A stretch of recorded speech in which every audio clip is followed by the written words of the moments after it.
40 আছে নে কিনো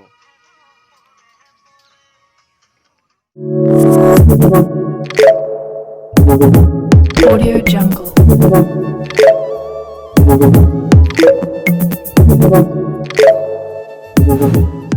নমস্কাৰ বন্ধুসকল, মোৰ নতুন ব্লগলৈ স্বাগতম। ভিডিঅ' কাহিনী পাতে শ্বুট কৰিলোঁ। আজি মাত্ৰ হেৰিটো দিছোঁ, আপোনালোকে ভিডিঅ'টো চাওক, এনজয় কৰক, লাইক কমেণ্ট শ্বেয়াৰ চব কৰিব। ত' গাইজ, এতিয়া আমি ৰাস্তাত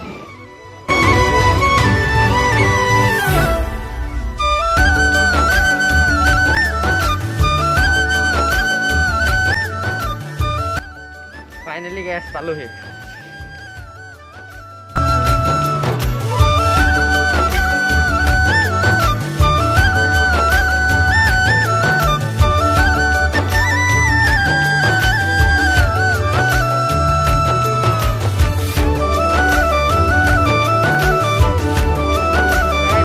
বিশেষ বস্তুটো হ'ল চাই লওক,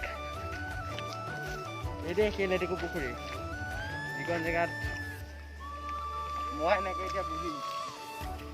এইটোৱে সেইটো লেটেকু পুখুৰী, যিখন জেগাত মই এনেকৈ এতিয়া বহিম।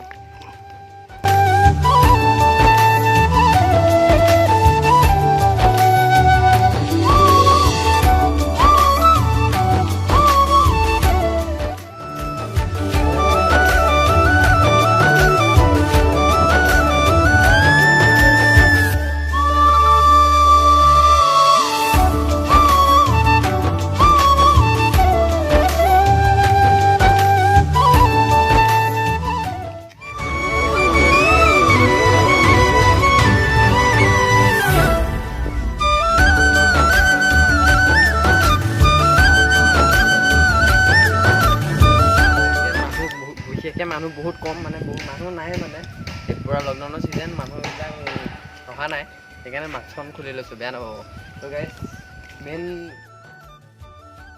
ত' গাইজ এভাগ মন্দিৰ নহয়, আচলতে এইভাগ মহাপুৰুষ মাধৱদেৱৰ জন্মৰ স্থান, মানে এইভাগ হৈছে এইখন হৈছে এখন থান। মাধৱদেৱৰ জন্মস্থানখন এইখনেই, মাধৱদেৱৰ জন্মস্থান। আগত দেখিলে লেটেকু পুখুৰী, এইখন চাই লওক গাইজ, এইখন হৈছে মাধৱদেৱৰ জন্মস্থান।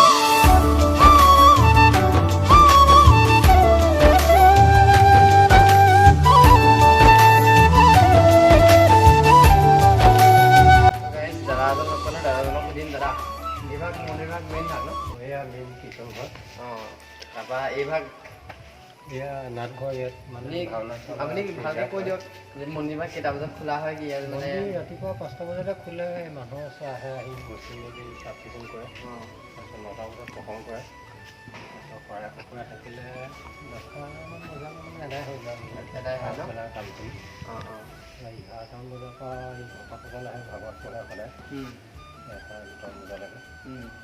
শৰাই ৰাইজ থাকেই তেনেকুৱা সদায় প্ৰতিদিনে। ঠিকেই আছে। 2-3খন 4খন এনেকৈ। 2-3খন 4খন থাকি যায় ন দিনটোত? আৰু আপোনালোকে দেখিছে এইভাগ আমি চেনেল পিনি আছোঁ, এইভাগ মঞ্চহে আকৌ, এইভাগ ইয়াত ভাওনা পতা হয়। এইটো নাটঘৰ, ইয়াত মানে প্ৰশিক্ষণ চশিক্ষণো কেতিয়াবা দিয়া হয় বুলি শুনিছোঁ। আৰু আপোনালোকে চাই লওক জেগাটো, আহিব। ত' গাইজ, এয়া দেখিবলৈ পাইছে মাধৱদেৱৰ মেইন কৃতি, মানে জন্মৰ একদম স্থান, জন্মৰ স্থান ভেটি বুলি কোৱা হয় যাক। এয়া দেখিছে আপোনালোকে, এয়া হৈছে মণিকূট, মানে মাধৱদেৱে স্থাপিত কৰিছিলে ইয়াতে। এয়া চাই লওক গাইজ, ইমান ধুনীয়া। মহাপুৰুষ মাধৱদেৱে জন্ম হৈ এয়া মানে ধুনীয়া, আমি গৌৰৱ কৰোঁ যে মহাপুৰুষ মাধৱদেৱ আমাৰ লখিমপুৰ নাৰায়ণপুৰত জন্ম লাভ কৰিছিল, আৰু তাৰে বাসিন্দা আমি। বন্ধু বান্ধৱীসকল, ভিডিঅ'টো যদি অকণমান হ'লেও আমেজ পাইছে বা ভাল পাইছে, ভিডিঅ'টো লাইক কমেণ্ট শ্বেয়াৰ ছাবস্ক্ৰাইব সকলোখিনি কৰি দিব।